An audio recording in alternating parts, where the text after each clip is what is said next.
Hello, Rama Popoda. Hope all are in good health, feeling great, wonderful, having a happy and peaceful life. Now let's continue with Dr. TNK. Once a couple came to the ashram from New York. They wanted to know if there were any realized beings after Bhagavan. I replied, I can show you one, but will you recognize him as a self realized one? They answered that they would try their best. I told them that he was not here in Ramana Ashramam but in Chennai, and that he does not wear ochre robes or have a clean shaven head. I also forewarned them that he would be dressed in the Western attire. Not deterred, the couple asked me to take them to see him. I took them to Dr. T and K's residence in Chennai. The moment I saw the doctor, I prostrated to him. His whole house was filled with Bhagavan's pictures. He showed the couple around and offered to give them any picture they wanted. They chose a picture that has never been seen in Ramana Ashramam before. Dr. T and K immediately removed it from the wall and gave it to them. Then he told us there is a story behind it. For the naming ceremony of my second son, a celebration and puja was arranged. I wanted to name him Ramana.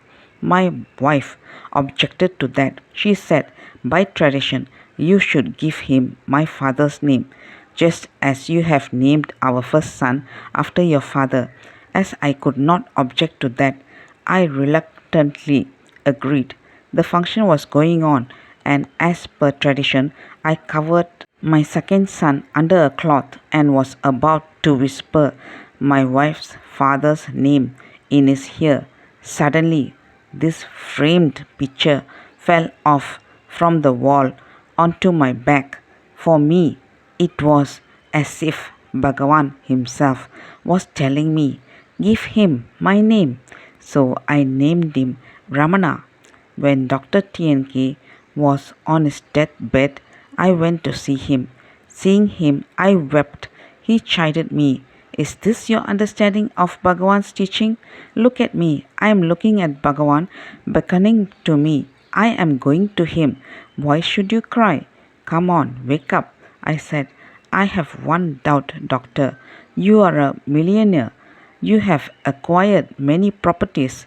People say that you are a cheat, pretending to be a devotee, but that actually you are only after money. You own 60 houses in the city and have millions of rupees in many bank accounts.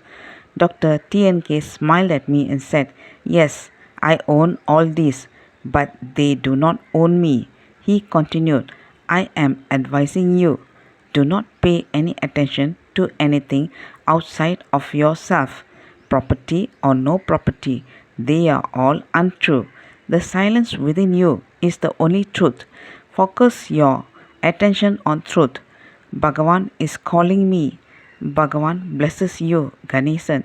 He then lay with his eyes closed for some time. A few minutes later, he turned to me with great affection and said, opposite to the ashram, I have a building in which I requested Muruganar to stay. I am bequeathing that building to you. I know you do not have any money or property to lean on. You are rendering surrendered service to Bhagavan.